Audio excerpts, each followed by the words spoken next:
عمران نیازی بین الاقوامی ذرائع ابلاغ کو انٹرویوز میں جعلی خبریں اور غلط معلومات فراہم کر رہے ہیں۔ 9 مئی کے بعد کے واقعات کو انسانی حقوق کی خلاف ورزیوں اور سیاسی احتجاج کا حق سلب کرنے کے طور پر پیش کرنا گمراہ کن ہے۔ 9 مئی کو جو کیا وہ ریاست پاکستان پر حملہ تھا۔ دنیا کا کوئی بھی ملک اپنی سالمیت کے خلاف ایسی مذموم کوشش برداشت نہیں کرے گا۔ پاکستان انسانی حقوق سے متعلق اپنی آئینی ذمہ داریوں سے آگاہ ہے۔ ہر معاملے کو قانون کے تحت مناسب طریقے سے نمٹایا جائے گا۔ وزیر اعظم محمد شہباز شریف کا عزم۔ سیاسی جماعتیں احتجاج کرتی ہیں لیکن کبھی ریاستی املاک پر حملے نہیں کرتی۔ حساس تنصیبات پر حملہ کریں گے تو آرمی ایکٹ لاگو ہوگا۔ کسی بھی سیاسی جماعت پر پابندی کا فیصلہ عدالتوں نے کرنا ہے۔ پی ڈی ایم کا موجودہ اتحاد انتخابی اتحاد نہیں، سربراہ پی ڈی ایم مولانا فضل الرحمان کی میڈیا سے گفتگو۔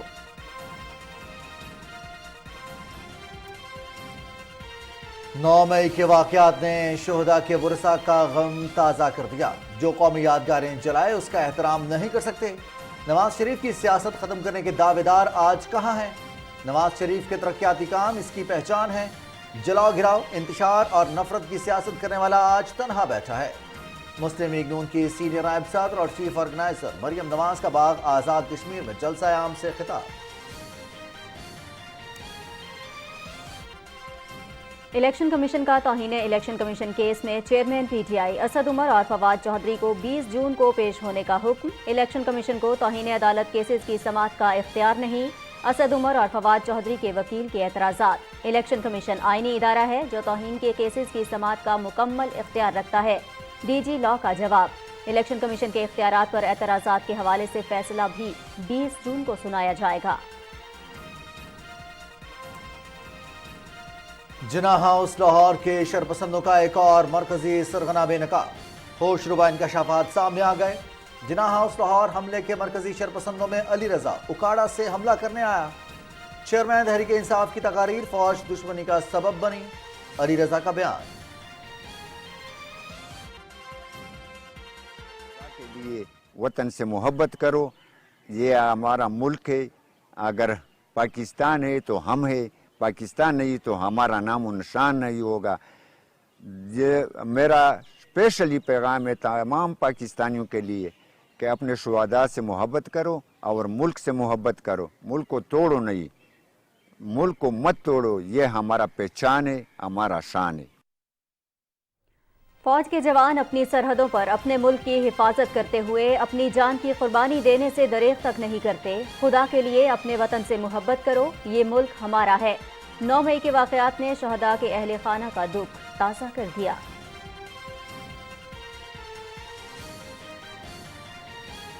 اور آج دنیا بھر میں ماحولیات کا دن منایا جا رہا ہے۔ اس سال کا موضوع ہے پلاسٹک کی آلودگی کو شکست دینا۔ آنے والی نسلوں کے لیے صاف ستھرا ماحول فراہم کرنا ہماری بنیادی ذمہ داری ہے۔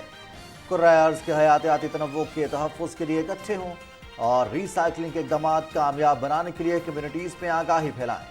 وزیر اعظم محمد شہباز شریف کا پیغام۔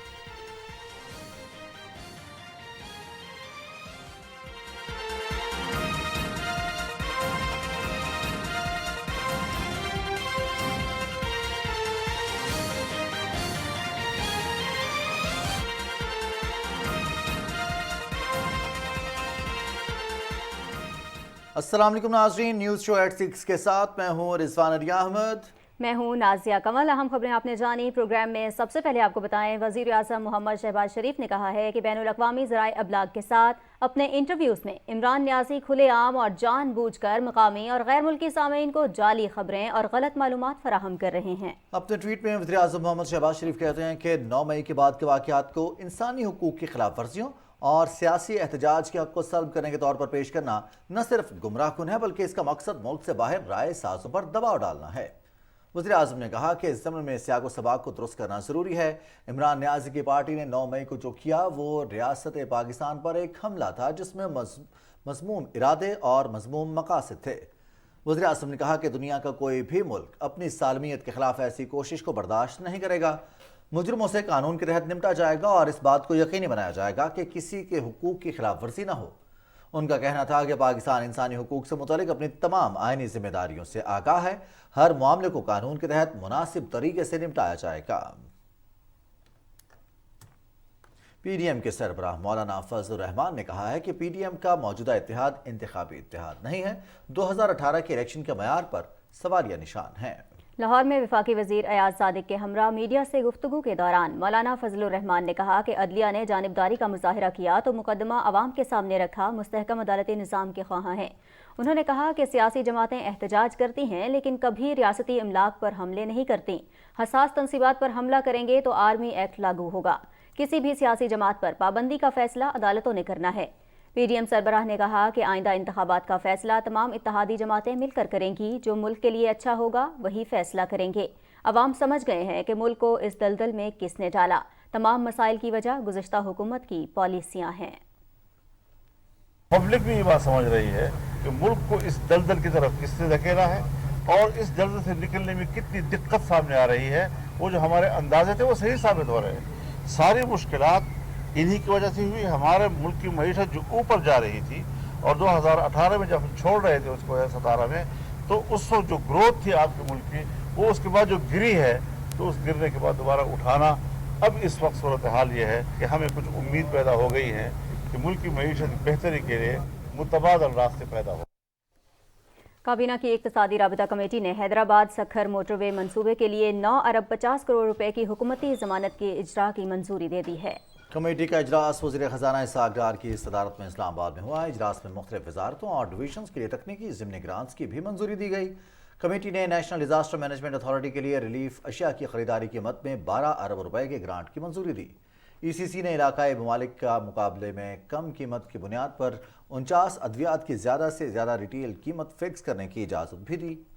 اجلاس میں نیو گوادر انٹرنیشنل ایئرپورٹ منصوبے کے لیے وزارت ہوابازی کے لیے 83 کروڑ 91 لاکھ روپے کی تکنیکی ضمنی گرانٹ کی منظوری دی گئی۔ اجلاس میں وزارت اطلاعات و نشریات کے لیے 70 کروڑ روپے، پشاور کے علاقے شاکس میں فاٹا لیویز سینٹر کے قیام کے لیے 4 کروڑ 80 لاکھ روپے، UN مشن میں خدمات سر انجام دینے والے سول آرمڈ فورسز کو ادائیگیوں کے لیے وزارت داخلہ کو 47 کروڑ روپے، خیبر پختونخوا کے علاقے مچھلی میں فرنٹیئر کانسٹیبلری کے لیے تربیتی کیمپ کے قیام کی مد میں 6 کروڑ 63 لاکھ روپے، وزارت داخلہ کے لیے 34 کروڑ روپے، سوات میں دہشت گردی کے واقعے میں شہید اور زخمی ہونے والے افراد کے لواحقین کے لیے 4 کروڑ 95 لاکھ روپے، جام شہر کول فائر پاور پروجیکٹ کے لیے 9 ارب روپے، وزارت پارلیمانی امور کے لیے 4 کروڑ 84 لاکھ روپے اور نیکٹا کے لیے 11 ارب روپے کی تکنیکی ضمنی گرانٹس کی منظوری دی گئی۔ اور کاروباری ہفتے کے پہلے دن سٹاک ایکسچینج میں تیزی کا رجحان رہا۔ 100 انڈیکس 314 پوائنٹس کے اضافے کے بعد 41,667 پر بند ہوا۔ بازار حصص میں 14 کروڑ 51 لاکھ 77 ہزار سے زائد شیئرز کا کاروبار ہوا، جن کی مالیت 4 ارب 71 کروڑ 81 لاکھ روپے سے زیادہ تھی۔ بازار حصص میں 183 کمپنیز کے شیئرز کی قیمتوں میں اضافہ دیکھا گیا۔ اسی پر بات کریں گے شعبان خالد صاحب، ماہر معیشت ہیں، آپ نے میں جوائن کیا ٹیلی فون لائن پر۔ شعبان خالد صاحب السلام علیکم۔ وعلیکم السلام جی سر بہت شکریہ، آپ نے وقت دیا۔ ECC کا اجلاس بھی ہوا، اس میں مختلف گرانٹس کی منظوری دی گئی، بجٹ کی تیاریاں بھی جاری ہیں، مختلف تجاویز آ رہی ہیں، مختلف جو چیمبر آف کامرس کے وفود ہیں وہ بھی ملاقات کریں وزیر خزانہ سے۔ کس طرح دیکھ رہے ہیں آئندہ بجٹ کو 2023-24 کے مالی سال کے لیے؟ سب سے بنیادی چیز یہ ہے کہ جی یہ ریکگنائز کرنے کی بات ہے، بے شک وہ بزنس کمیونٹی ہو یا گورنمنٹ ایڈمنسٹریشن ہو اور جنرل جو عوام ہے، کہ اس وقت ملک بہت ایک مشکل وقت سے گزر رہا ہے، تو ہر کسی کو پہلی بات ہے کہ تھوڑا سا سیکریفائز کرنے کی ہمت پیدا کرنی پڑے گی۔ اور اس میں میں سمجھتا ہوں کہ سب سے جو بڑا ہمارا جو ایک مسئلہ ہے وہ ہے ٹیکس کا، جو ہماری ٹیکس بیس بہت چھوٹی ہے، تو میں سمجھتا ہوں اس میں گورنمنٹ کو اقدام لینے چاہیے، کیونکہ جیسے جیسے معیشت کا پہیہ سلو ہو رہا ہے تو کاروبار سلو ہو رہے ہیں، اس کا مطلب ہے حجم سلو ہو رہا ہے، حجم سلو ہوگا تو اس کا مطلب ہے ٹیکس کے ریونیوز بھی سلو ہو جاتے ہیں۔